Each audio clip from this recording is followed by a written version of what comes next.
Hello YouTube, this is Let's Talk Horror, and welcome back to another video. Okay guys, so today I'm on here, I'm not recording this on St. Patrick's Day, but I'm going to release this video on St. Patrick's Day, so if you're out there watching and you celebrate St. Patrick's Day, happy St. Patrick's Day.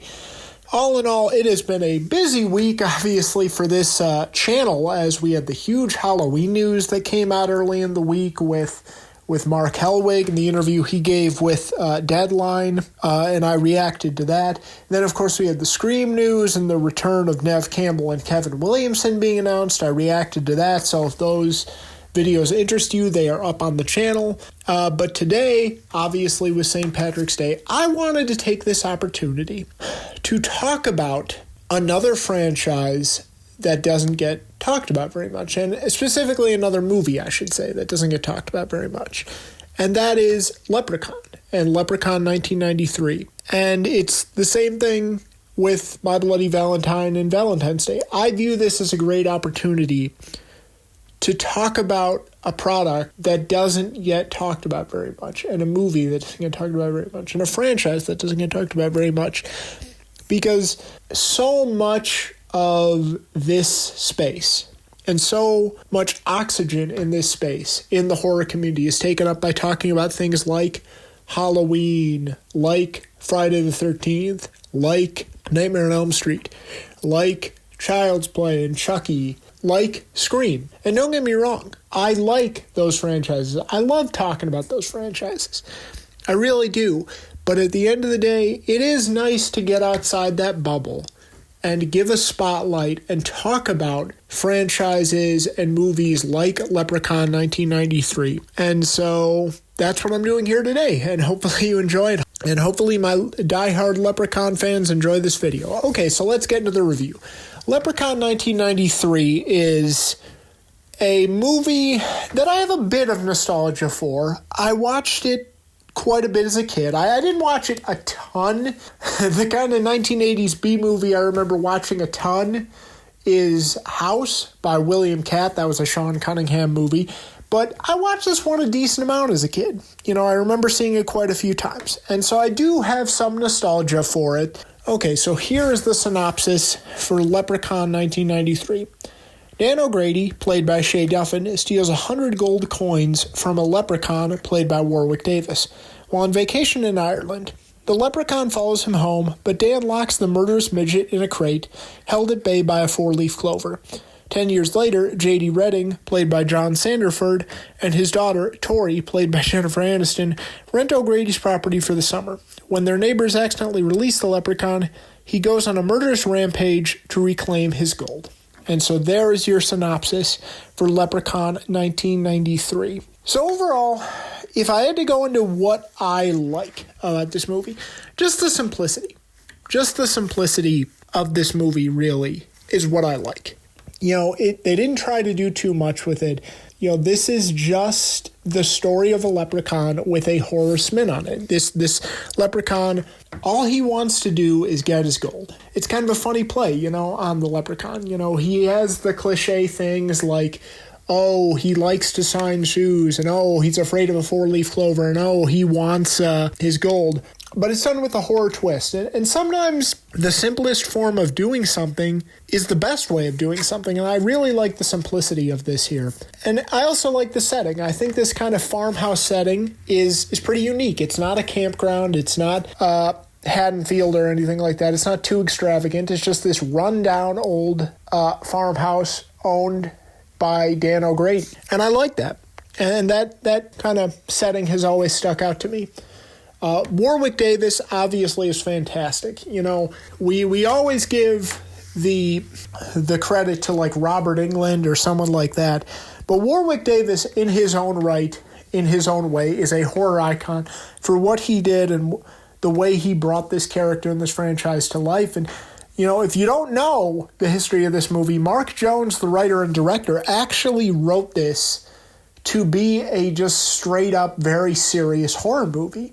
And once Warwick Davis signed on and they saw the comedy that he could bring to the role, that's when they turn it into more of a horror comedy, and I really think that works better. I don't know if this would have worked as well as just a straight-up horror movie, because, guys, we have to call a spade a spade. You know, I know anything can be scary, but come on, it's a killer leprechaun. And I actually think embracing that horror comedic tone and striking that balance really early on is what made this movie stand out and what made it work. And I think that balance is really well struck here. It is trying to be, it's probably the most serious Leprechaun movie, I should say. But again, I think they balanced that out pretty well and found a nice balance of horror and comedy. And Warwick Davis's performance is obviously iconic. You know, he's got the funny one-liners. He brings so much to the role. And then we have to get into what this movie itself is known for as well. Jennifer Aniston. You know, Jennifer Aniston, of course, this was the movie where this is the movie that she was in right before she did Friends, and I'm a huge Friends fan as well, and she's good in this. She's actually pretty good in this. She plays pretty much an exaggerated version of her character on Friends, but she does a good job with it. She does a good job in that role. And all in all, this movie is just very, I should say, for a 90s slasher film, this movie is pretty well acted. I've definitely seen worse acting, and these characters are interesting too. I like the dynamic between Tori and Nathan, about how she's kind of this rich, spoiled city girl. You know, he's kind of this blue-collar, working-class person, and, you know, they kind of get under each other's skin, but there's also a flirtation there. I thought that was interesting. And I like their dynamic, and I thought it played off pretty well. So, it's just me. Alex and Ozzy is weird, but it's a fun dynamic, you know, where this kind of overgrown man-child who works for this painting company, and Ozzy, and this actual, like, 11 or 12-year-old kid in Alex. That was pretty interesting, and the child acting in this is pretty good. I've definitely seen worse. So, all in all, I don't think these characters are bad. I think they're pretty memorable. I think the acting is pretty good for a 90s slasher film. It has a lot of charm. I should say it has quite a bit of charm. You know, this is just a charming, fun little 90s slasher movie about a killer leprechaun. And that's probably the biggest compliment I could give it is, you know, when I first think of this movie, whenever I think about it, it's charming. You know, it has fun with itself. It plays with the idea of you know, a leprechaun, but with an evil twist on it, and I think it does it well. If I had to get into any negatives with this movie, the gore effects, and they actually did quite a bit of reshoots to amp up the gore effects. The gore effects do not look great in this movie. I will say that.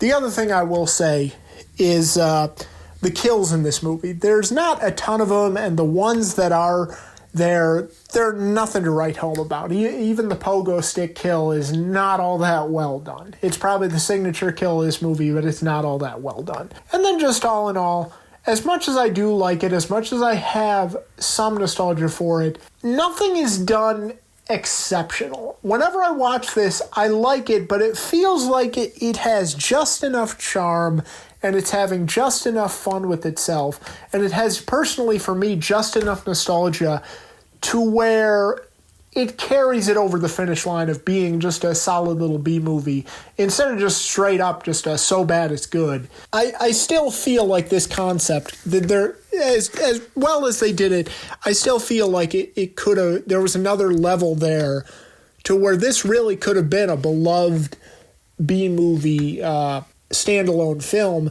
that it just never got to. I still think it's missing something to make it truly beloved in the horror community, but still, I really like this one. It'll always have a special place in my heart to a certain extent because I do have some nostalgia for it, and it's definitely a charming, fun little B movie about a killer leprechaun. And how could I leave this review off without mentioning the signature line of this movie, "Fuck you, Lucky Charms." And by the way, this doesn't get talked about a lot in Leprechaun reviews from what I've noticed, but the practical effects at the end of the movie when the leprechaun is melting away after he gets the four-leaf clover shot in his mouth, those are pretty great. Those were pretty fucked up, and those were great, and those are some of the best effects in the movie, and I really like that, and I really like the ending. But yeah, overall, guys, for what it is, I'll give it a solid 7 out of 10. You know, again, it does just enough to where this is one every March or every St. Patrick's Day, I'll have to pop it on and at least have it on in the background. But it's an enjoyable and fun experience. So if you haven't checked it out, I would, at the end of the day, recommend it. Okay, guys, that's going to do it for me. I hope you enjoyed my Leprechaun review, and I will see you guys later. If you like this video, comment and subscribe, and take care.